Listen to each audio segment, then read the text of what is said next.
अल्लाह के रसूल ने बिल्ली को काटना और ज़िबा करके उसका गोश्त खाना हराम बताया है। कुत्ता हराम भी है और नापाक भी है। देख रहे हैं, कुत्ता हराम भी है और नापाक भी है। आप कुत्ता काट कर नहीं खा सकते हैं क्योंकि वो हराम है और नापाक भी है। अगर कुत्ता हमारे बर्तन में मुंह डाल दे तो उस बर्तन को 7 मरतबा धुलना पड़ेगा। पहली मरतबा मिट्टी से या आखिरी बार मिट्टी से। अब आजकल मिट्टी नहीं है, साबुन सर्फ वगैरह है, तो उसको एक बार सर्फ से भी धुलना पड़ेगा। 7 बार बर्तन को धुलना है, पहली बार या आखिरी बार सर्फ से या मिट्टी से उसको धुल लीजिए। देखिए, कुत्ता नापाक भी है और हराम भी है, लेकिन बिल्ली हराम है लेकिन नापाक नहीं है। गोश्त दोनों का हराम है। देख रहे हैं आप, ना आप कुत्ता खा सकते हैं ना आप बिल्ली खा सकते हैं, लेकिन एक चीज हराम के साथ साथ नापाक भी है और दूसरी चीज हराम तो है लेकिन नापाक नहीं है। अल्लाह के रसूल ने बिल्ली को काटना और ज़िबा करके उसका गोश्त खाना हराम बताया है, लेकिन जब अल्लाह के नबी वुजू बनाते थे तो बिल्ली आपके पास चली आती थी। आप जिस लोटे से वुजू बना रहे हैं पानी से, बिल्ली की जबान निकली, आप उसी लोटे को टेढ़ा कर देते थे, बिल्ली उसी लोटे से पानी पी लिया करती थी और बिल्ली के झूठे पानी से अल्लाह के रसूल वुजू बना लिया करते थे और वुजू बनाकर आप मस्जिद में नमाज भी पढ़ने जाते थे। कुत्ता नापाक इतना कि उसके झूठे को 7 बार धुलना पड़ रहा है और बिल्ली हराम के साथ साथ नापाक नहीं है, इतनी पाक कि उसका झूठा पानी अल्लाह के रसूल से वुजू बना के नमाज भी पढ़ने जा रहे हैं। तो याद रखिए, हर हराम चीज नापाक नहीं होती है, लिहाजा हराम चीज का खाना हराम है, लेकिन कपड़े में अगर लग जाए, अब वो स्प्रे होता है, स्प्रे परफ्यूम होता है ना, लोग कहते हैं इसमें अल्कोहल है, अल्कोहल। अरे जब शराब नापाक नहीं है तो अल्कोहल कैसे नापाक हो जाएगा? अल्कोहल पीना हराम है, अल्कोहल खाना हराम है। अल्कोहल की बोतल लाकर आप पिएंगे ये हराम है, लेकिन अल्कोहल अगर कपड़े में लग जाए, खुशबू है, परफ्यूम में है, मारा स्प्रे और नमाज पढ़ने जा सकते हैं? हाँ जा सकते हो, उसमें अल्कोहल है, बना रहने दो अल्कोहल। अल्कोहल तो फौरन उड़ जाता है, जैसे ही आपने मारा स्प्रे, स्प्रे की खुशबू आपके उस पे आई और अल्कोहल उड़ जाता है। अल्कोहल रुकता नहीं है। होम्योपैथिक मेडिसिन में अल्कोहल डाला जाता है और जब अल्कोहल जब आप ऐसे पकड़ेंगे और पानी में बूंद डालेंगे, होम्योपैथिक ड्रॉप्स डालेंगे, लिक्विड होम्योपैथ, तो वो अल्कोहल उड़ता जाएगा, अल्कोहल रुकता नहीं है। तो मेरे भाइयों, परफ्यूम लगाकर भी नमाज पढ़ना जायज है, अगरचे परफ्यूम में अल्कोहल क्यों ना हो, नमाज पढ़ सकते हैं, क्योंकि हराम तो हो सकता है लेकिन नापाक नहीं। अच्छा, अब लोग कहेंगे हराम तो है, हराम तो है, हराम चीज कपड़े पे लग जाए तो कैसे नमाज हो जाएगी? बिल्कुल ऐसे ही जैसे हजरत अबू हुरैरा बिल्ली को गोद में लेके नमाज पढ़ लेते थे। मैं पूछता हूं कि हराम है, फिर गोद में क्यों ले रहे हैं? हराम है, अल्लाह के नबी क्यों उठा रहे हैं? अच्छा, गधा क्या है? वो भी तो हराम है, लेकिन अल्लाह के रसूल गधे की पीठ पर बैठकर सवारी कर रहे हैं और चल रहे हैं। अगर गधा नापाक होता तो अल्लाह के रसूल सल्लल्लाहु अलैहि वसल्लम उस नापाक जानवर पर बैठकर सवारी नहीं करते। उसके जिस्म से निकलने वाले पसीने से अल्लाह के रसूल के कपड़े भी नापाक हो जाते, लेकिन अल्लाह के रसूल गधे की सवारी भी किया करते थे, सफर भी करते थे गधे पर बैठकर, और आकर आप उन्हीं कपड़ों में नमाज भी पढ़ते थे। अच्छा, सोना क्या है? सोना मर्द के लिए क्या है? सोना मर्द के लिए हराम है। आप सोने की अंगूठी नहीं पहन सकते हैं, आप सोने की चेन नहीं लगा सकते हैं, आप सोने की कोई चीज मर्द अपने जिस्म पर इस्तेमाल नहीं कर सकता है।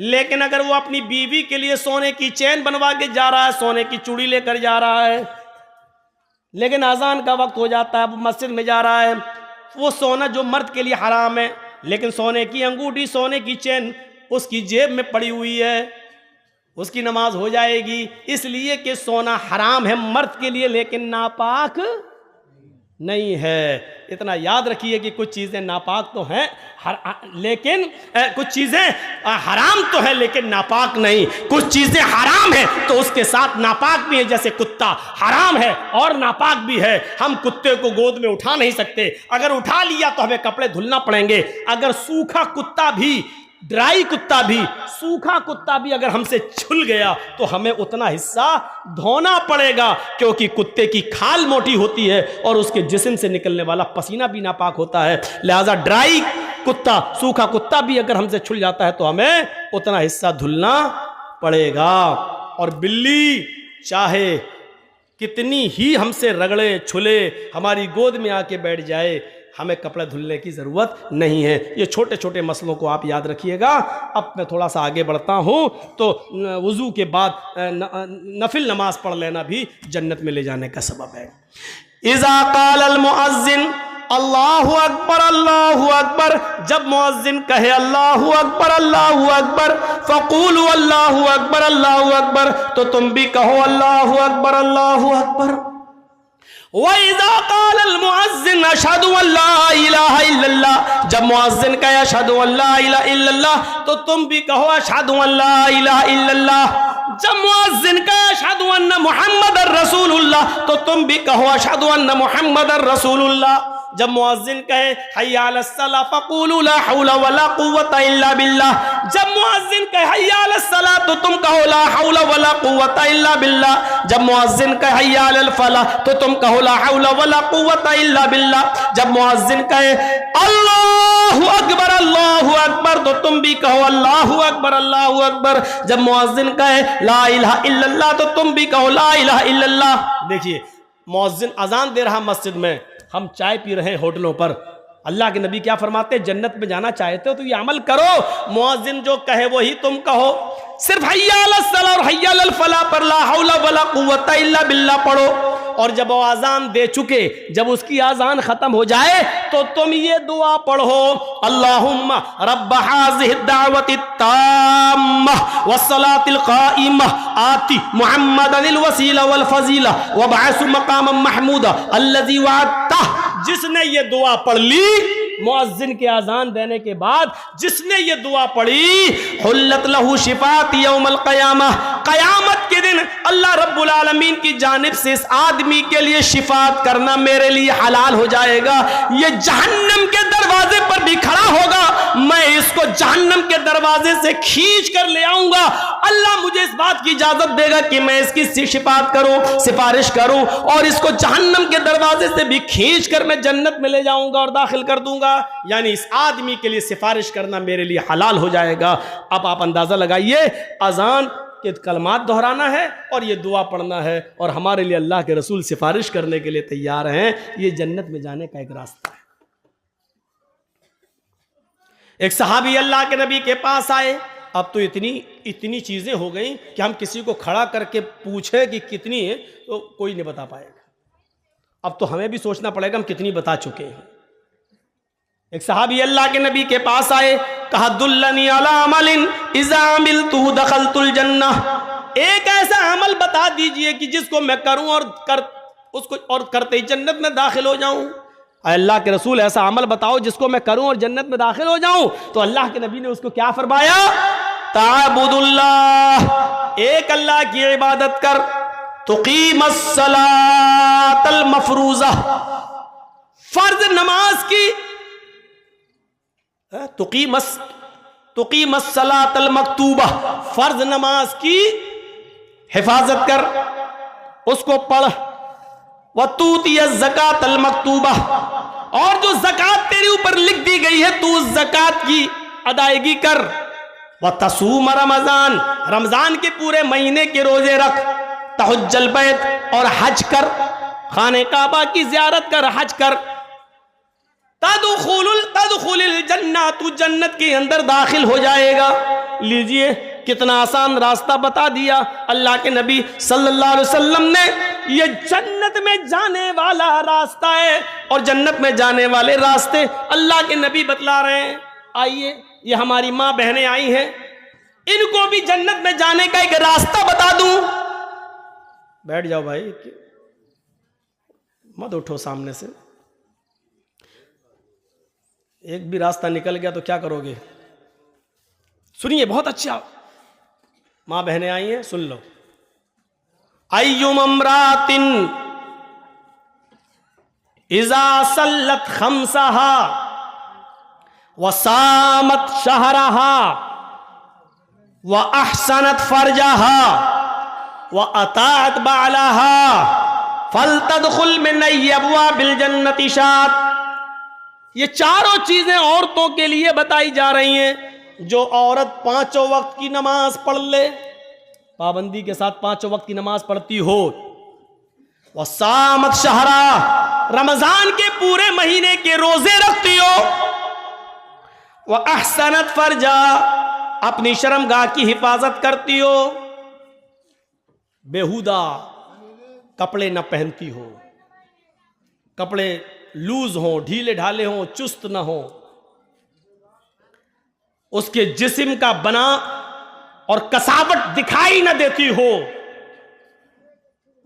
ढीले ढाले कपड़े पहनती हो, वह अतात बालहा, और अपने शौहर की इताअत व फर्मा बरदारी करती हो, अपने शौहर की सेवा में, अपने पति की सेवा में कमी न करती हो। फल तदखुल मिन अब्वाबिल जन्नति शात, जन्नत की जिस दरवाजे से ये दाखिल होना चाहे हो जाए, इसको जन्नत का कोई फरिश्ता किसी भी दरवाजे पर खड़ा हो उसको जन्नत में जाने से नहीं रोक सकता। इस औरत के लिए जन्नत के सारे दरवाजे खुले हुए हैं, जिस दरवाजे से दाखिल होना चाहे चली जाए, इसके लिए जन्नत के सारे दरवाजे खुले हुए हैं। अय्युम अम्रातिन मातत व ज़ौजुहा राजिन, अगर किसी औरत का इंतकाल हो जाए, अगर कोई औरत मर जाए, लेकिन मरते वक्त वह ज़ौजुहा राजिन, उसका शौहर उससे राजी हो, उसका पति उससे राजी हो, जो औरत इस हाल में मरी हो कि मरते वक्त उसका पति उससे खुश था, मरते वक्त उसका पति उससे राजी था, दखलतिल जन्नह, तो अल्लाह ताला इस औरत को जन्नत के अंदर दाखिल करेगा। इससे पता चलता है कि जिस औरत की मृत्यु हो गई, जिस औरत की मौत हुई और उसका पति उससे राजी नहीं था, तो वो चाहे कितनी नमाजी रही हो, चाहे कितनी रोजेदार रही हो, चाहे कितनी तहज्जुदें पढ़ती रही हो, लेकिन मरते वक्त अगर उसका पति उससे राजी नहीं था, तो ये औरत इतनी नमाजें पढ़ने के बाद, रोजे रखने के बाद और तहज्जुद पढ़ने के बाद भी जन्नत में नहीं जा सकेगी। औरतों की नमाज और रोजा और हज और ज़कात ये डिपेंड करता है शौहर की मर्जी पर, शौहर की खुशी पर, उसके पति की मर्जी पर, पति की खुशी पर। अगर शौहर राजी तो औरत जन्नती, मरते वक्त अगर शौहर नाराज तो औरत जहन्नमी, नहीं जा सकती जन्नत के अंदर। इन चीजों पर हमें गौर करना है। आए अल्लाह के नबी सल्लल्लाहु अलैहि वसल्लम हमें जन्नत में जाने का रास्ता बताओ, हम जन्नत में जाना चाहते हैं, हम क्या करें? फरमाया अफशुस सलाम, उड़ते बैठते चलते फिरते मोहल्ले में, गांव में, शहर में जो मिलता है, जानता हो या ना जानता हो, जानने वाले और अनजान हर आदमी से सलाम करते हुए जाओ, सलाम फैलाओ। सुनो जन्नत में जाने का अमल, अफशुस सलाम, सलाम फैलाओ। जा रहे हैं, आदमी है तो मुसलमान, है तो गांव का ही, लेकिन हम जानते नहीं कौन है, फिर भी उसको कहो सलाम वालेकुम। जानते हो उसको भी और ना जानते हो उसको भी, चाहे उससे तुम्हारा तारुफ हो या ना हो, लेकिन अगर तुम्हें इल्म है कि ये मुसलमान है तो उससे सलाम किया जाएगा। किसी काफिर को अस्सलाम वालेकुम नहीं कह सकते हो, किसी गैर मुस्लिम को अस्सलाम वालेकुम नहीं कह सकते हो। आधा वर्ष, हाँ ठीक है, हाँ ठीक ठीक ठीक, बहुत अच्छा, ठीक, कैसे, ठीक है, हाँ भैया कैसे हो, ठीक है, आदाब आदाब आदाब, ये सब सही है, चलेगा, लेकिन अस्सलामु अलैकुम नहीं, क्योंकि काफिर दुआ का मुस्तहिक नहीं। तुम पर अल्लाह की सलामती हो, यह दुआ किसी काफिर को नहीं दी जा सकती। अब सलाम को आम करो, चाहे जानते हो या ना जानते हो, लेकिन होना चाहिए वो मोमिन मुसलमान। अस्सलामु अलैकुम। जरजीत साहब बहुत पहुंचे हुए मौलाना है, इंडिया नहीं वर्ल्ड में उनका नाम है, हम क्यों सलाम करें? ये आने वाला आदमी हम ही से सलाम करेगा। इस चीज को छोड़ो, अल्लाह तबारक व तआला, अल्लाह के नबी ने तकब्बुर को मिटा दिया।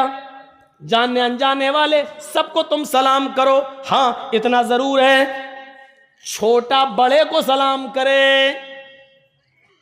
छोटा युसल्लिमु सगीर अलल कबीर, छोटा बड़े से सलाम करे।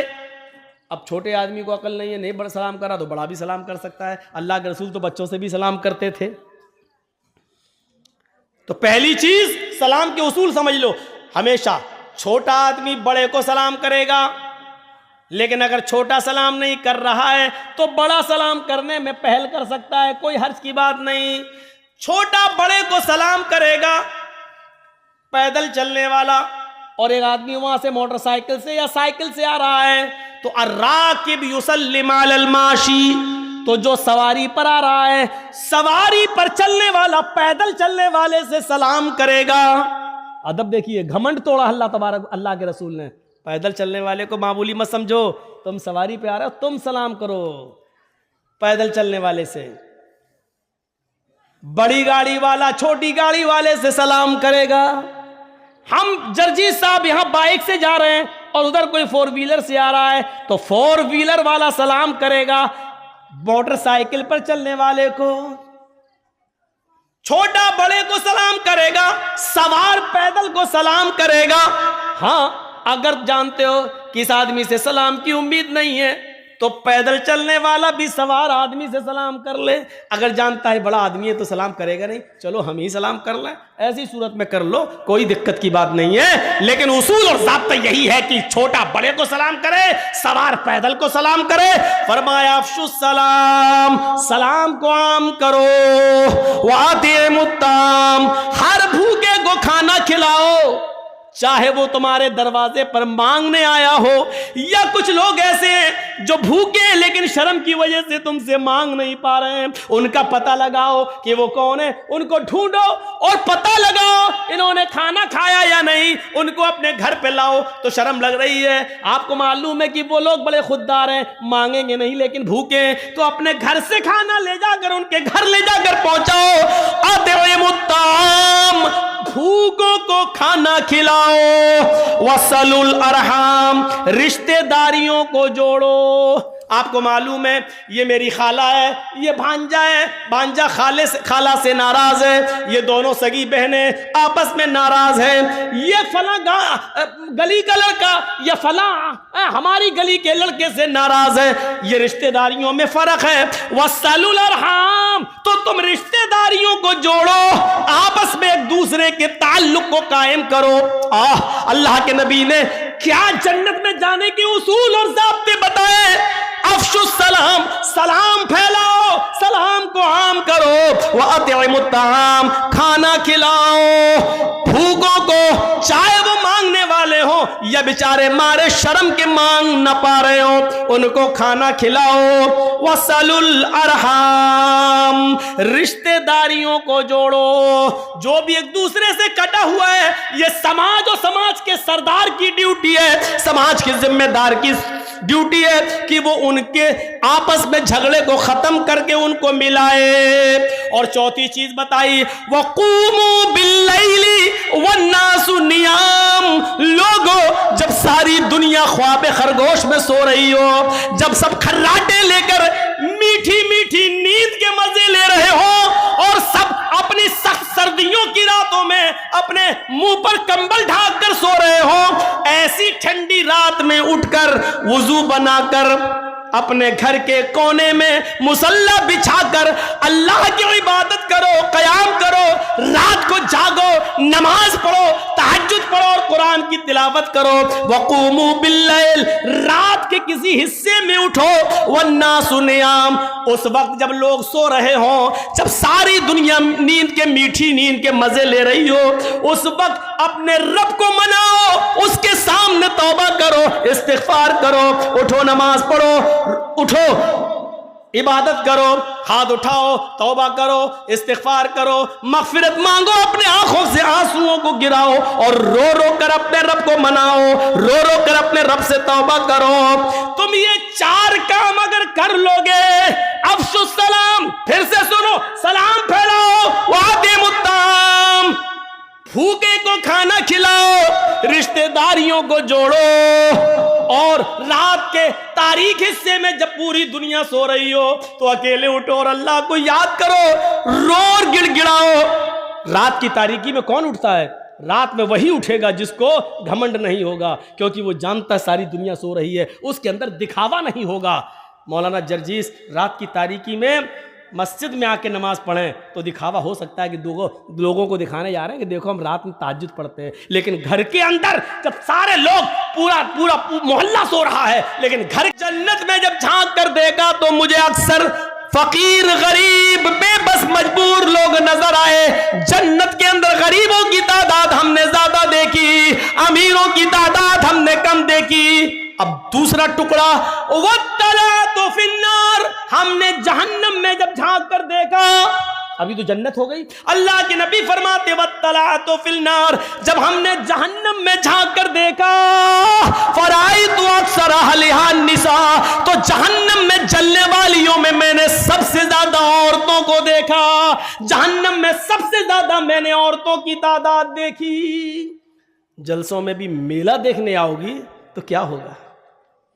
जलसों में भी हाफ आस्तीनों के कपड़े पहनकर आओगी तो क्या होगा? जलसों में भी लिपस्टिक को क्रीम लगाकर और अतर लगा के आओगी तो क्या होगा? अलमरा तो इज़स्तातरत फमर्रत बिल मजलिस, इतर तो बहुत बड़ी चीज हो गई। खुशबूदार कोई भी चीज लगा ले, चाहे तेल ही क्यों ना हो। जिस औरत ने तेल, खुशबूदार कोई चीज अपने जिस्म पर लगा ली, बालों में खुशबूदार तेल ही क्यों ना लगा लिया, डाबर आंवला ही क्यों ना लगा लिया, जिससे खुशबू आती है, इतना सा तेल सर में खुशबूदार कोई चीज लगा ली, फमर्रत बिल मजलिस, और वो निकल जाए सड़क पर, निकल जाए रोड पर, निकल जाए मजलिस में, लोगों के बैठने की जगह या लोगों के चाय पीने की जगह या मेले ठेले या बाजार में जहां मर्द बैठे हो, उस रास्ते से निकल जाए। अल्लाह के नबी फरमाते फमर्रत बिल मजलिस फहिया कज़ा व कज़ानिया ज़ानियत व ज़ानियता ज़ानियता। अल्लाह के नबी फरमाते हैं बस गुजर जाए, खुशबूदार कोई चीज लगाकर निकल जाए, फमर्रत बिल मजलिस, गुजर जाए, फहिया कज़ा व कज़ा, वो ऐसी है, वो ऐसी है। फिर आपने खुद ही बता दिया, आनी अज़ानियता ज़ानियता ज़ानियता, वो बदचलन है, वो बदचलन है, वो बदचलन है, वो बेहया है, वो बेहया है, वो बेहया है, गुजर जाने वाली बेहया है। बात नहीं करे, सलाम न करे, कुछ न करे, सिर्फ चली जाए तो बेहया है, और बैठ जाए बात करे, सामान खरीदे,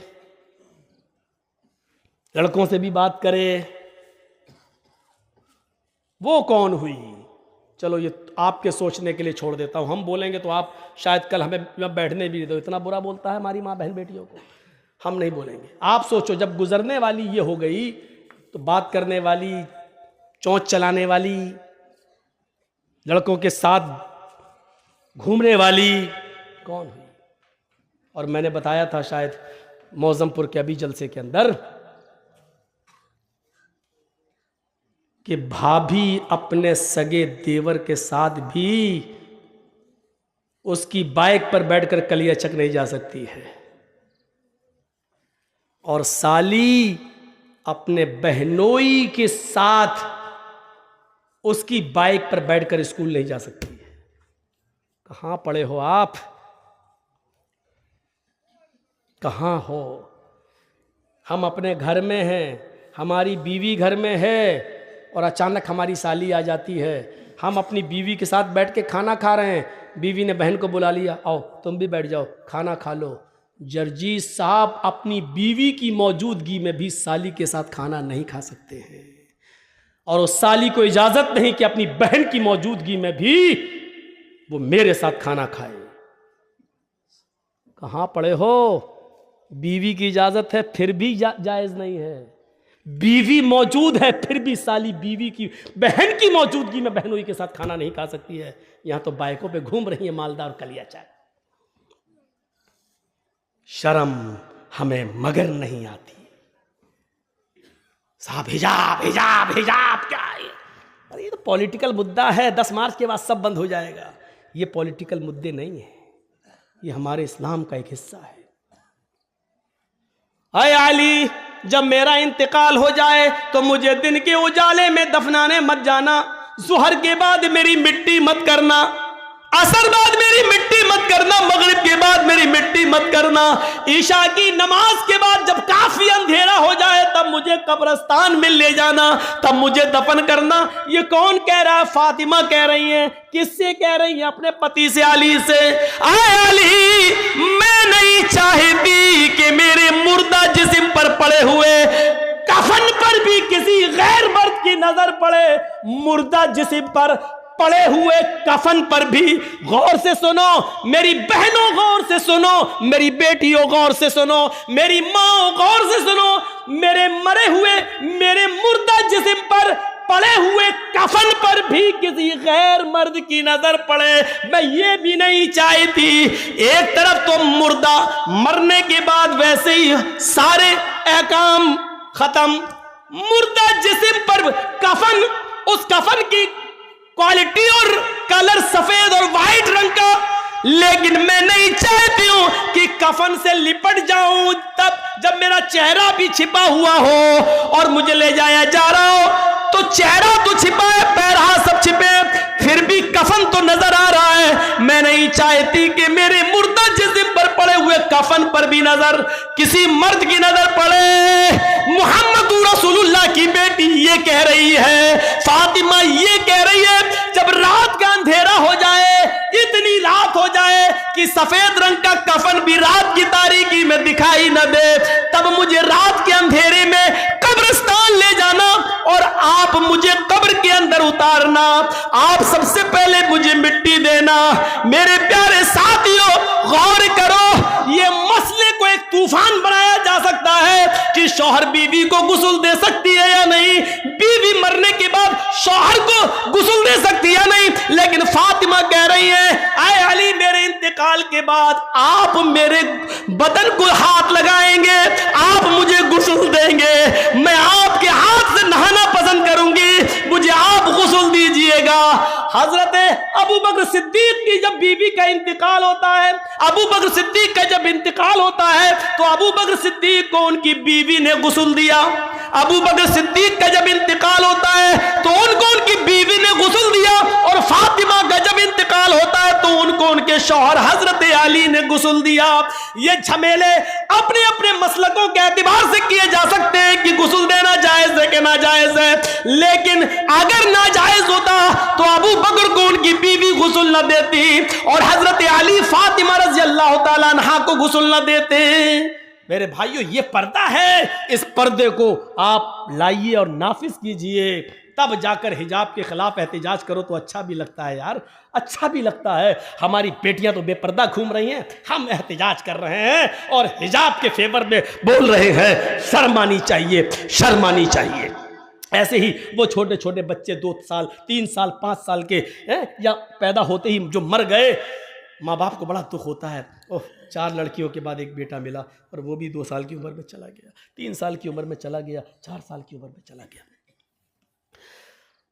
कयामत के दिन जिन्होंने अपने बच्चों के इंतकाल पर सब्र किया होगा, इन्ना लिल्लाहि व इन्ना इलैहि राजिऊन, और वावेला बचाकर नहीं रोए होंगे, ना माँ ना बाप, ऐसे बच्चे कयामत के दिन अपने माँ बाप को जन्नत में ले जाएंगे। लहू सिगारुहुम दामीसुल जन्नह, जिन बच्चों की रूहें निकल जाती हैं वो रूहें जन्नत के अंदर बेरोको टोक घूमती रहती हैं, जहां चाहती जाती आती रहती हैं। कयामत के दिन जब हिसाब किताब होगा तो अल्लाह ताला इन बच्चों के माँ बाप को, जिनके माँ बाप ने गुनाह किए होंगे, उनको जहन्नम में जाने का फरमान सादिर कर देगा, जाओ इनको जहन्नम में फेंक दो। जब उनको जहन्नम में ले जाया जा रहा होगा तो अल्लाह की तरफ से एक आवाज आएगी, गैब से एक निदा आएगी, ऐ फरिश्तों, अभी लोगों को रोक लो। फरिश्ते रोक देंगे, दुनिया में हमने इन लोगों से उनके बच्चे छीने थे, छोटे छोटे, वो जन्नत के अंदर घूम रहे हैं। आए फरिश्तों, इनको जहन्नम में डालने से पहले इनको इनके बच्चों से मिलवा दो। जाओ जन्नत से इनको बच्चों को ले आओ, इनको तो जन्नत में ले नहीं जाया जा सकता क्योंकि ये गुनाहगार हैं, बच्चों ही को लाओ और इनसे मिलवा दो। फरिश्ते जाएंगे और उन छोटे छोटे मासूम बच्चों को, 2 साल के, 3 साल के, 4 साल के, 5, 6 साल, 10 साल तक के बच्चों को वो फरिश्ते लेकर आएंगे जिनको दुनिया में ले लिया गया है, छीन लिया गया, इंतकाल हो गया था। उन बच्चों को लाकर उनके माँ बाप से मिलवाया जाएगा। बच्चे बड़े खुश होंगे अपने माँ बाप को देखकर, बताया जाएगा तुम्हारे माँ बाप हैं, तुम छोटेपन में ही तुम्हें उठा लिया गया था, ये तुम्हारे माँ बाप। वो उनके गले लगेंगे, मिलेंगे, चिपकेंगे। उनको क्या मालूम कि मेरे माँ बाप को जहन्नम में जाने का हुक्म हो गया। थोड़ी देर के बाद आवाज आएगी, आए फरिश्तों, मिलने का टाइम खत्म हो चुका है, इन बच्चों को जन्नत में ले जाओ और इनके माँ बाप को जहन्नम के अंदर फेंक दो। जब ये छोटे छोटे बच्चे ये सुनेंगे कि मेरे माँ बाप गुनाहगार थे और इनको जहन्नम में ले जाया जा रहा है, ये आवाज सुनकर फलम याखुज़हा बिसौबिहिमा, वो बच्चे फौरन जब ये देखेंगे कि मेरे माँ बाप को जहन्नम में जाने का मुज़्दा सुना दिया गया है, खबर दे दी गई है, तो वो अपने माँ बाप के दामन को पकड़ लेंगे, अपने माँ बाप के कमीज को, चादर को जो ओढ़े होंगे वो पकड़ लेंगे। फलम याखुज़हा, फिर वो उसको नहीं छोड़ेंगे। फलम याखुज़हा, नहीं छोड़ेंगे, उसको पकड़ लेंगे बिनाहियत सौबिहा, कस के। फलम याखुज़, फिर उसको अलग नहीं होंगे, उससे नहीं छोड़ेंगे। फरिश्ते कहेंगे अरे छोड़ो छोड़ो, क्या कर रहे हो, नहीं छोड़ेंगे। ये बच्चे चीख कर कहेंगे इलाहुल आलमीन, ये कैसा न्याय, ये कैसा जजमेंट, ये कैसा इंसाफ। दुनिया में तूने मुझसे मुझे छीना मेरे माँ बाप से, और आखिरत में भी मेरे माँ बाप मुझसे छीन रहा है। अगर इधर भी छीनना था तो दुनिया में क्यों छीना? दुनिया में भी मुझे मेरे माँ बाप की मोहब्बत न मिली और आखिरत में भी मुझे मेरे माँ बाप की मोहब्बत नहीं मिल रही है। अल्लाह, दुनिया में भी हम अपने माँ बाप से दूर रहे और आखिरत में भी तू मुझे मेरे माँ बाप से दूर कर रहा है। नहीं, आय अल्लाह, दुनिया में मुझे माँ बाप का प्यार न मिला, कम से कम हमारे साथ हमें आखिरत में तो मेरे माँ बाप का प्यार दे दे। और जब तुझे छीनना ही था तो मिलवाया क्यों?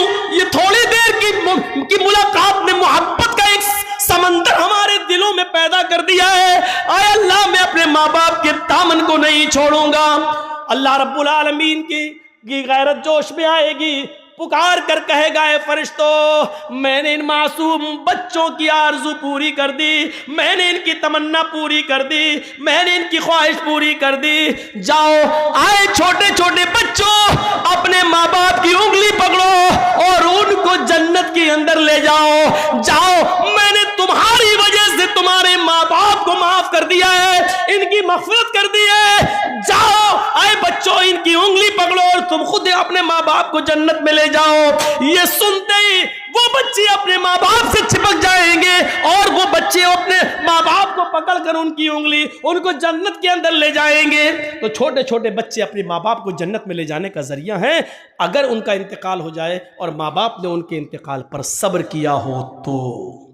और चीख, भाई अब ये खिलौना कौन चलाएगा? ये जो रोती है बयान कर करके, उन औरतों को जन्नत नहीं मिलेगी उस दिन भी, सब्र करने वालियों को जन्नत मिलेगी।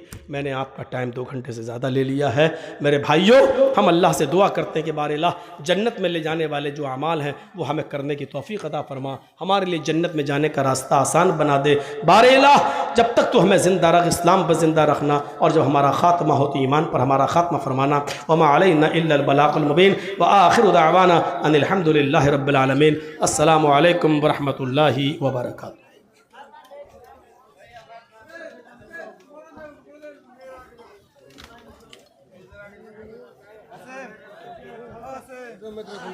चीज तो मन काला ला इलाहा इल्लल्लाह दखल जन्नह, जिसने कहा ला इलाहा इल्लल्लाह वो जन्नत के अंदर दाखिल होगा।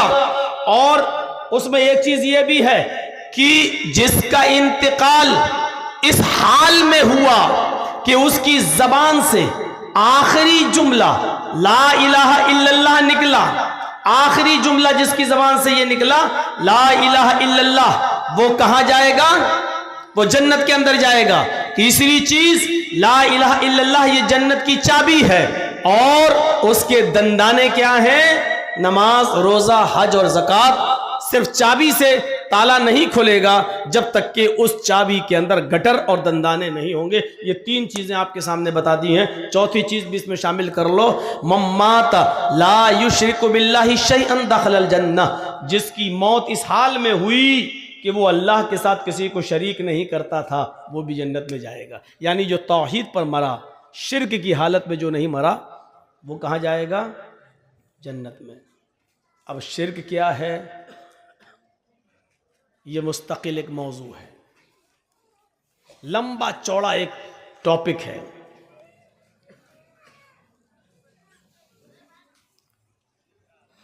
कभी फुर्सत से सुन लीजिएगा। अभी सिर्फ इतना जान लीजिए, अल्लाह के अलावा किसी गैर की इबादत करना शिर्क है। अल्लाह के अलावा किसी गैर को हाजत रवा, मुश्किल कुशा, पालनहार, रब तसव्वुर करना ये शिर्क है।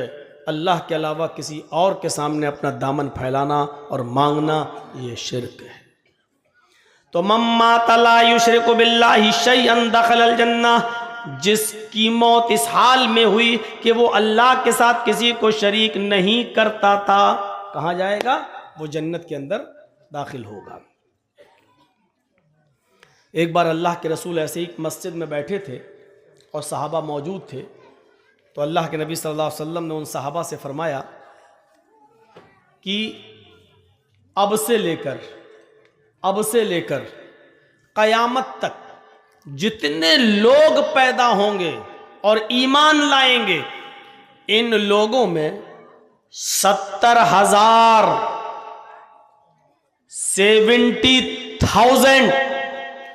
70,000 लोग बगैर हिसाब व किताब के जन्नत में जाएंगे। हम सब गौर करें, क्या वो 70,000 लोगों में हम लोग हैं या नहीं? जिनसे अल्लाह हिसाब नहीं लेगा, जिनसे अल्लाह सवाल नहीं करेगा, बगैर हिसाब व किताब की जन्नत में दाखिल कर देगा। कौन है वो लोग? अल्लाह के नबी सल्लल्लाहु अलैहि वसल्लम से सहाबा ने पूछा, अय अल्लाह के नबी, ये 70,000 लोग कौन होंगे? नबी अकरम सल्लल्लाहु अलैहि वसल्लम ने फरमाया, लज़ीना हुम ला यततय्यरून, जो बदशगुनी नहीं लेते होंगे। बदशगुनी को कैसे समझाऊं? बदफाल नहीं लेते होंगे। बदशगुनी समझते हैं आप? जैसे आपने कोई काम किया, आज कौन सा दिन है? सैटरडे। कोई काम किया और उसमें नुकसान हो गया। संडे को फ़ायदा हुआ, मंडे को फ़ायदा हुआ, ट्यूसडे को फ़ायदा हुआ, वेडनेसडे को फ़ायदा हुआ, थर्सडे को फ़ायदा हुआ, फ्राइडे को फ़ायदा हुआ, सैटरडे को नुकसान हो गया। फिर आपने पूरे हफ्ते काम किया, फ़ायदा हुआ, फिर सैटरडे को फिर नुकसान हो गया। फिर पूरे हफ्ते काम किया, फ़ायदा हुआ, फिर सैटरडे फिर नुकसान हुआ। नहीं नहीं नहीं, ये सैटरडे का दिन बड़ा ख़राब दिन है, मनहूस दिन है। इस दिन हमारे नुकसान होता ही होता है। आज के बाद हम सैटरडे को काम ही नहीं करेंगे। अब हम सैटरडे को काम नहीं कर रहे हैं, क्या सोच के कि नहीं नहीं, ये शनिचर का दिन, हफ्ते का दिन, सैटरडे का दिन, ये हमारे लिए अच्छा नहीं है, नुकसान हो जाता है। ये है बदशगुनी। पूरे साल हम शादी करेंगे लेकिन मुहर्रम के महीने में शादी नहीं करेंगे। क्यों? मुहर्रम का महीना मातम का महीना, अगर मुहर्रम के महीने में शादी कर दी अपने बेटे या बेटी की, तो घर में मातम ही मातम रहेगा। जबकि सबसे अच्छा महीना और बाबरकत महीना है वो, खैर व बरकत के एतबार से देखा जाए रमज़ान का महीना छोड़िए, लेकिन इस्लाम का पहला महीना, और सारे अच्छे काम उसी महीने में हुए हैं। ज़मीन आसमान की तख्लीक और ये वो, अल्लाह ताला ने मूसा अलैहिस्सलाम को फ़िरौन के जुल्म से नजात भी दी तो मुहर्रम के महीने में ये तमाम चीज़ें हुई। लेकिन आदमी इस महीने के बारे में क्या सोचता? नहीं, मुहर्रम के महीने में हम शादी नहीं करेंगे। ये है बदशगुनी, बदफाल।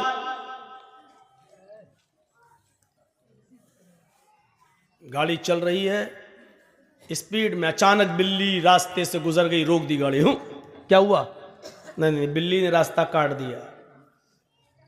अरे इतने बड़े बड़े ज्वारी, शराबी, कबाबी रास्ता काट रहे हैं, योगी मोदी सब रास्ते से गुजर रहे हैं तो रास्ता मनहूस नहीं हो रहा। बिल्ली बेचारी अल्लाह की मखलूक, बेकसूर जानवर, ये गुजर गया तो रास्ता रोक नहीं। अरे गाड़ी रोकना थी तो इन मनहूस नेताओं के गुजरने पर रोकना चाहिए थी कि अब तो पता नहीं सुबह सुबह किस नेता का चेहरा देख लिया, पता नहीं गाड़ी आगे बढ़ेगी कि नहीं बढ़ेगी। रोकना वहां चाहिए, रोक रहे इस बिल्ली पर। यह अकीदा रखना कि बिल्ली के गुजर जाने की वजह से एक्सीडेंट होने का खतरा है। गाड़ी रोक दी, 2 मिनट रुके, उसके बाद गाड़ी चला रहे हैं, यह है बदशगुनी।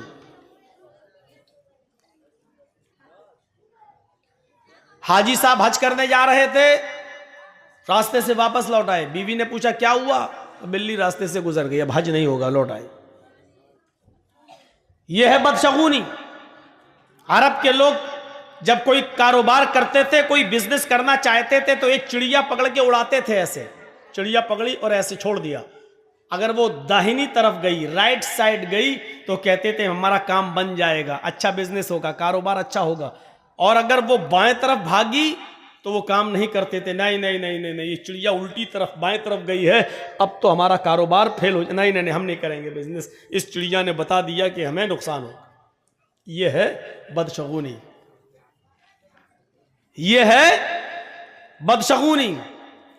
अपने छोटे से बच्चे को खेल रहा है, काला धागा लेकर उसकी कमर पे बांध दिया। ये काला धागा उसको बचाएगा नजरे बद से, यह है बदशगुनी। ये माएं जो अपने छोटे छोटे बच्चों को जो नहला धुलाने के बाद एक काले रंग का काजल का टीका लेती हैं और अपने बच्चे के सर पे या गाल पे कहीं लगा देती हैं, काले रंग का ये इससे क्या होगा, नजर नहीं लगेगी। ये है बदशगुनी।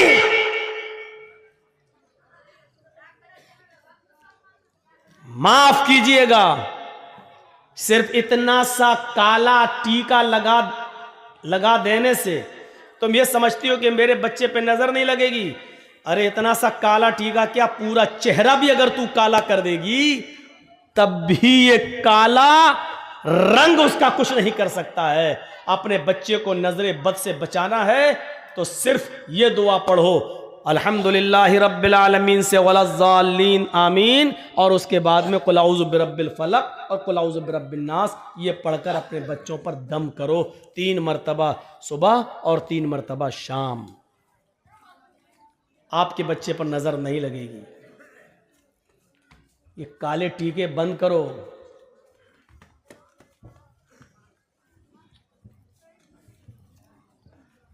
ऐसे लगाओ, टीका लगा दिया। कितने बच्चे खेलते हुए हमारी गोद में आ जाते हैं, यही बिहार बंगाल के अंदर। ए मौलाना साहब जरा मेरे बच्चे के सर पे हाथ फेर देना, गोद लिया, काला टीका लगा हुआ है, काजल लगा हुआ है। इस अकीदे के साथ कि काला टीका लगा देने से बच्चे पर नजर नहीं लगेगी, गलत। 3 बार सूरह फातिहा पढ़ो, 3 बार कुल औज़ु बिरब्बिल फलक पढ़ो, 3 बार कुल औज़ु बिरब्बिन नास पढ़ो और अपने बच्चों पर दम करो। उसका तरीका ये होना चाहिए कि एक बार पहले पढ़िए आप औज़ु बिल्लाहि मिनश शैतानिर रजीम बिस्मिल्लाहिर रहमानिर रहीम अल्हम्दुलिल्लाहि रब्बिल आलमीन अर्रहमानिर रहीम मालिकि यौमिद्दीन इय्याका नअबुदु व इय्याका नस्तईन इहदिनस सिरातल मुस्तकीम सिरातल लज़ीना अनअमता अलैहिम गैरिल मग़दूबि अलैहिम वलज़्ज़ालीन। फिर उसके बाद पढ़ो बिस्मिल्लाहिर रहमानिर रहीम कुल अऊज़ु बिरब्बिल फलक मिन शर्रि मा खलक़ व मिन शर्रि गासिकिन इज़ा वक़ब। ये पूरी सूरत पढ़ो। उसके बाद पढ़ो बिस्मिल्लाहिर रहमानिर रहीम कुल अऊज़ु बिरब्बिन नास मलिकिन नास इलाहिन नास मिन शर्रिल वसवासिल खन्नास अल्लज़ी युवस्विसु फ़ी सुदूरिन नास मिनल जिन्नति वन नास। एक बार पढ़ लिया, अब बच्चे पे दम कर दो। इसके बाद फिर पढ़ो ऐसे ही, फिर पढ़ो ऐसे ही, ऐसे 3 बार पढ़ के आप सुबह दम कर दो फजर की नमाज के बाद, और शाम को दम कर दो इशा की नमाज के बाद। मौका लगे तो दोपहर में भी दम कर दो ज़ोहर की नमाज के बाद। लेकिन ये सब करने के लिए अम्मा को उठना पड़ेगा सुबह फजर में, नमाज पढ़ने के बाद दम करने के लिए। अब इन झमेलों से बचने के लिए कुछ कठमुल्लाओं ने कह दिया है काला टीका लगा दो, नजर नहीं लगेगी। सच बता रहे हैं, यही कठमुल्ला उल्टी छुरी से काटे जाने वाले हैं। काले, अगर काली चीज से नजर रुकने वाली होती तो हिंदू भाई तो इतने इतने बड़े वो काली दुर्गा मां का इतना बड़ा वो लगा लेते हैं अपने घरों में, जबान निकाले हुए करे हुए। अब देखिए, इसका मतलब उनके घर पे तो नजर ही नहीं लगेगी, पूरा इतना बड़ा रख लेते हैं, दरवाजे पे लगा देते हैं, जबान बाहर निकली हुई है। क्या कहेंगे आप उसको? यह है बदशगुनी। कितने बच्चों को देखता हूं नंगे घूमते और काला काला वो बंधा हुआ है, सब क्या गंडा बांध दिया है। फला मौलाना साहब ने पढ़ के दिया। अरे मौलाना साहब तू खुद ही बांध ले अपने कमर पे। ना इन गंडों से कुछ होना है, ना इस टीके से कुछ होना है। अल्लदीना हुम ला यततय्यरून, जो बदशगुनी नहीं लेते होंगे, बगैर हिसाब किताब के जन्नत में जो जाएंगे 70,000 लोग, वो कौन होंगे? जो बदशगुनी नहीं लेते होंगे। वला यक्तऊन, जो अपने जिस्म को दगवाते नहीं होंगे। दगवाना समझते हैं ना, जानवर को दागा जाता है ताकि उसको पहचान लिया जाए खेत में किसका जानवर है। इसी तरीके से यहाँ पर वो चलवाना, हाथ पे कुछ टेटू बनवाना, मशीन चलवाना, नाम लिखवाना या कोई टेटू बनवाना ताकि वो निशान बना रहे, इसको कहते हैं दगवाना। जो साबुन से फिर मिटता नहीं है, उसका निशान बाकी रहता है। जब तक आप ऑपरेशन नहीं कराएंगे जब तक वो मिटेगा नहीं। जितने लोगों ने अपने जिस्म को दगवाया है, पहली फुर्सत में ऑपरेशन करके इसको मिटवा दीजिए। अगर इस हाल में मर गए तो अल्लाह की कसम तुम्हारी बख्शिश नहीं होगी। जिसके जिस्म को दागा गया हो और उसने अपने जिस्म पर दगवाया हो, ऐसा आदमी अगर मर जाए तो इसकी जनाजे की नमाज पढ़ना जायज नहीं है और इसको मुसलमानों के कब्रिस्तान में दफन करना भी जायज नहीं। लिखे बैठे हैं अपनी अपनी माशूकाओं के नाम, लड़के और लड़कियां लिख बैठी हैं अपने महबूबों के नाम। कभी यहां लिख लिया, कभी यहां दगवा लिया। साहब देख, कुछ लोग तेजाब से भी लिख देते हैं, कुछ लोग छुरी से लिखते हैं काट के। ये सब दगवाने के हुक्म में शामिल है, दगवाने के। शेख सालेह अल उसैमीन का फतवा है कि अगर किसी आदमी का मौत इस हाल में होती है कि उसके जिस्म पर टैटू बंधा हुआ है, दागा हुआ है, तो इस शख्स की न तो नमाज जनाजा पढ़ी जाएगी और न मुसलमानों के कब्रिस्तान में इसको दफन किया जाएगा। करने को तो कुछ भी कर लो। तो बगैर हिसाब और किताब के जो जन्नत में जाएंगे, उनमें जो अपने जिस्म को दगवाते नहीं होंगे। ए मदरसे के बच्चों, तुम लोग बार बार उठ रहे हो, जाओ यहां से चलो। जिसको जाना हो यहां से जाओ, जी बार बार उठकर डिस्टर्ब मत करो यहां पर।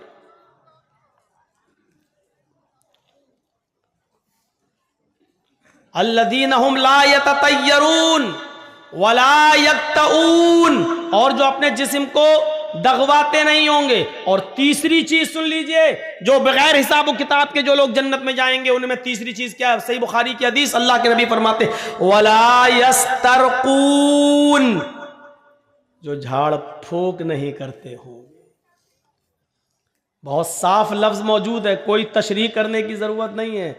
जो झाड़ फूक नहीं कराते होंगे। मौलाना साहब बुखार आ गया, फूंक दो मेरे ऊपर। अब मौलाना जर्जी साहब बैठो, बैठ, पढ़ रहे हैं, छू दम कर रहे हैं। एक बात याद रखिएगा, दम करना जायज है।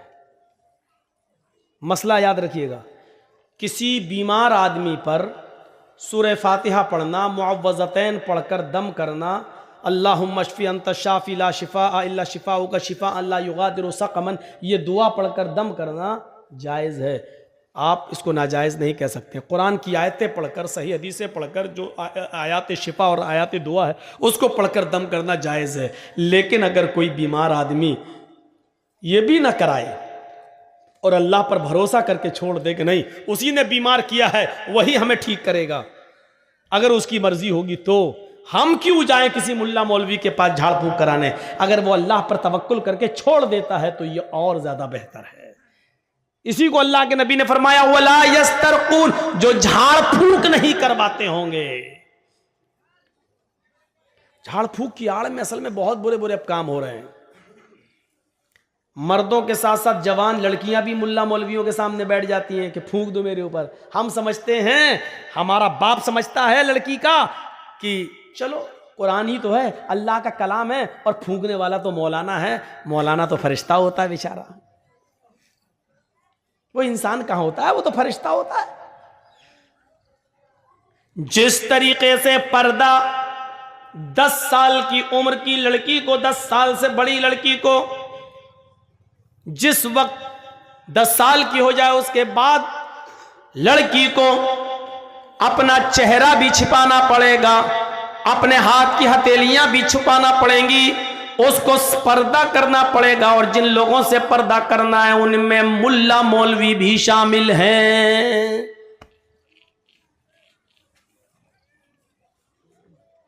अब लड़की का बाप लड़की पर दम कर सकता है, लड़की का भाई लड़की पर दम कर सकता है, लड़की की मां लड़की पर दम कर सकती है, लड़की का शौहर लड़की पर दम कर सकता है। माफ कीजिएगा मौलाना जर्जीस, आपकी जवान बेटी पर दम नहीं कर सकते हैं सामने बिठाकर।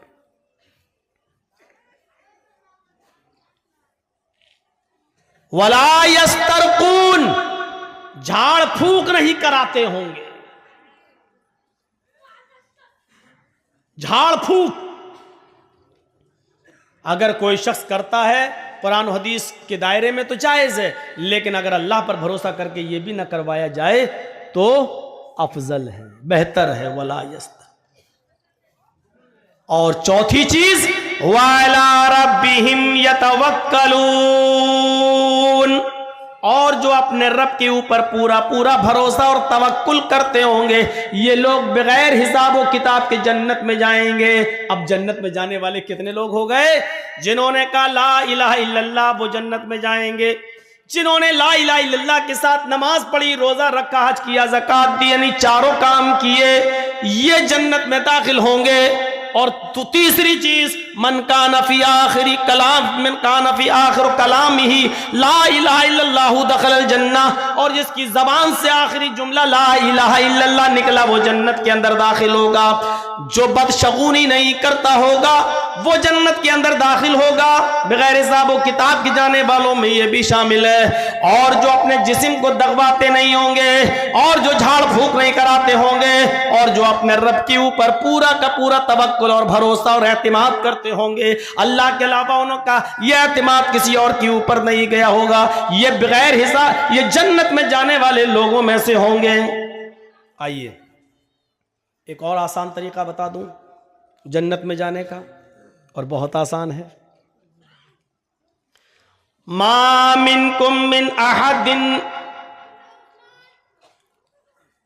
मा मिनकुम मिन अहदिन यतवज़्ज़उ फयुहसिनुल वुज़ू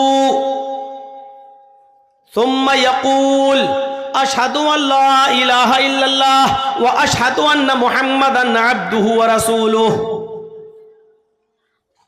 इल्ला फुतिहत लहु अब्वाबुल जन्नति समानियतु।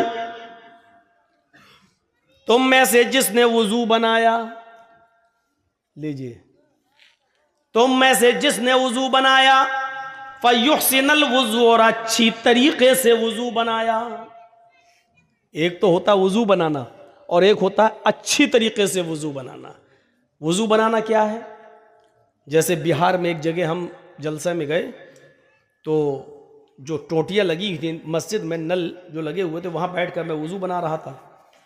तो जमात खड़ी थी, बिहारी का एक आदमी बेचारा आया उसी गांव का, और मेरे पास आकर बैठ के वो भी वुजू बनाने लगा। हमसे पूछता है कि मौलाना साहब हमें कितनी रकात हो गई? हमने कहा शायद 2 हो गई, ये 2 बची हैं। 2 हो गई? कि हाँ। अब देखिए उसके वुजू की, अल्लाह, उसको दोनों मिल गई।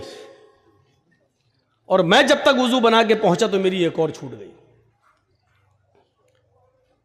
बैठा दो निकल चुकी थी, दो रह गई थी। पूछा कितनी मौलाना, कितनी हो गई? हमने कहा दो हो गई, शायद दो रह गई। उसने इतनी जल्दी वुजू बनाया कि जो रह गई थी वो दोनों मिल गई। अब अल्लाह बेहतर जाने कि इसने वुजू बनाया कि क्या किया, ये वुजू नहीं है। कौन सा वुजू बनाने वाले को जन्नत मिल रही है? वुजू सीखिए क्या है। फयुहसिनल वुजू, अच्छी तरीके से वुजू बनाना। अच्छी तरीके से वुजू क्या है? आप एक चुल्लू पानी लीजिए, जैसे नल पर बैठे तब भी, टोटी खोलिए, पानी लीजिए, टोटी बंद कर दीजिए, पानी ज्यादा जाया ना हो। 2 मुद्द पानी में अल्लाह के रसूल वुजू बना लेते थे। 4 मुद्द का एक सा होता है, 4 मुद्द का एक सा होता है, और एक सा 2.5 किलो का होता है। कितने का? 2.5 किलो का, यानी 2.5 लीटर में का आधा करो तो कितना हुआ भाई? 2.5 किलो। ये 4 मुद्द है, 4 मुद्द का एक सा, और एक सा कितने का होता है? 2.5 किलो का। तो आधा सा यानी 4 में से 2 मुद्द, तो आधा सा यानी 2.5 किलो का आधा करिए तो कितना हुआ? सवा लीटर पानी में अल्लाह के रसूल वुजू बना लेते थे। सुन लीजिए, एक एक बाल्टी भरकर वुजू बनाने वालों, वुजू बनाने का सवाब तो मिलेगा, लेकिन एक बाल्टी पानी जो खर्च कर दी इसका गुनाह भी पड़ेगा। तुम्हें बचोगे नहीं। सोचिए,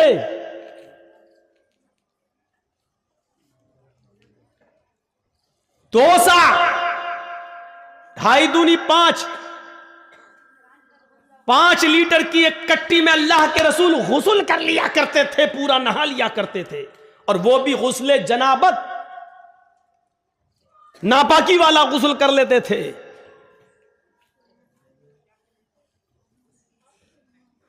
मौलाना साहब इतने में तो हमारे पैर भी नहीं धुलेंगे।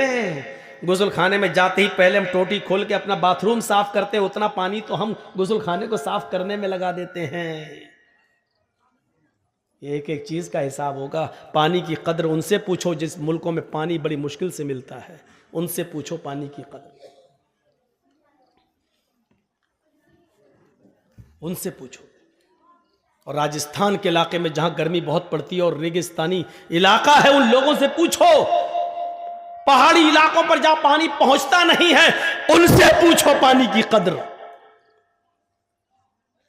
तो ये खोला या लोटा है, पलटा, ये पानी लिया, अब इसको ऐसे मलिए। ये अच्छी तरीके से वुजू बनाना। ये हुआ? अभी नहीं हुआ। अब ये उंगलियां इसमें डालिए ऐसे, ये वाली उंगलियां इधर और ये वाली उंगलियां इधर, ये। फिर दूसरी बार लीजिए, फिर ऐसे कीजिए, फिर ऐसे करिए, फिर तीसरी बार पानी लीजिए, फिर ऐसे कीजिए। ये हुआ। अब आइए, फिर एक चुल्लू पानी लीजिए, आधा पानी मुंह में, आधा, और आधा बचे फिर नाक में चढ़ाइए।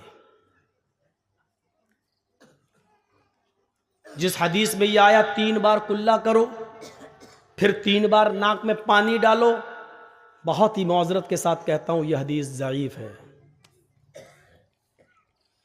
एक ही चुल्लू पानी लेना है, आधा मुंह में।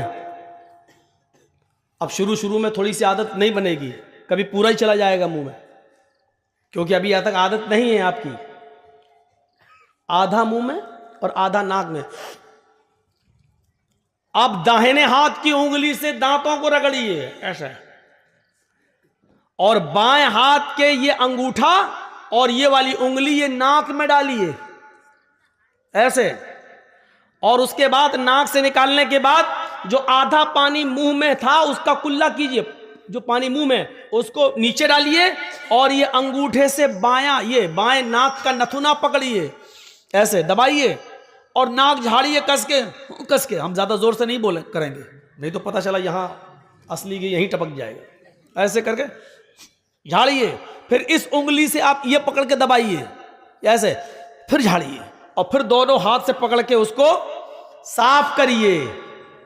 ईमानदारी के साथ बताइए, अभी तो पैर तक हम पहुंचे भी नहीं हैं। ईमानदारी के साथ बताइए, हाथ धुलने तक और कुल्ला और नाक में पानी डालने तक कितने लोग अमल करते हैं हमारी सोसाइटी और समाज में। इसका मतलब हमारा वुजू भी अभी सही नहीं है, नमाज का नंबर तो बहुत दूर में आएगा। अभी एक बार हुआ, ऐसे ही दोबारा फिर पानी लेना है और फिर आधा मुंह में और आधा नाक में चढ़ाना है और फिर वही दोहराना है। फिर तीसरी बार आधा मुंह में आधा नाक में और फिर यही करना है। अब आया नंबर चेहरे का। अब देखिए ये नहीं, अभी अभी अभी हाँ, चेहरे का। एक चुल्लू पानी लिया और ऐसे लेके चुल्लू पानी, चुल्लू एक ही भरना है। बहुत से लोग नल की टोटी में ऐसे दोनों हाथ लेकर फिर मुंह धुलते हैं। पानी का ज़िया है, पानी की बर्बादी है। पानी एक ही चुल्लू लेना है और उस एक चुल्लू पानी को लेकर ऐसे ये ऐसे ऐसे करिए, ये फिर लीजिए, फिर ऐसे करिए, मतलब कानों की लौ तक ये। और जब 3 बार ऐसे कर लें फिर एक चुल्लू पानी अलग लीजिए। ये 3 बार मुंह हो गया।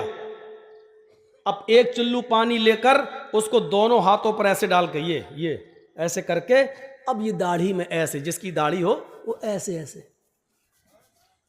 ऐसे ऐसे करे। अब जिसकी दाढ़ी होगी वो करेगा। अब चिकने चपाट लेडीज चेहरे वाले थोड़ी कर पाएंगे बेचारे, जिनके चेहरे औरतों की तरह, बेचारे क्या करेंगे?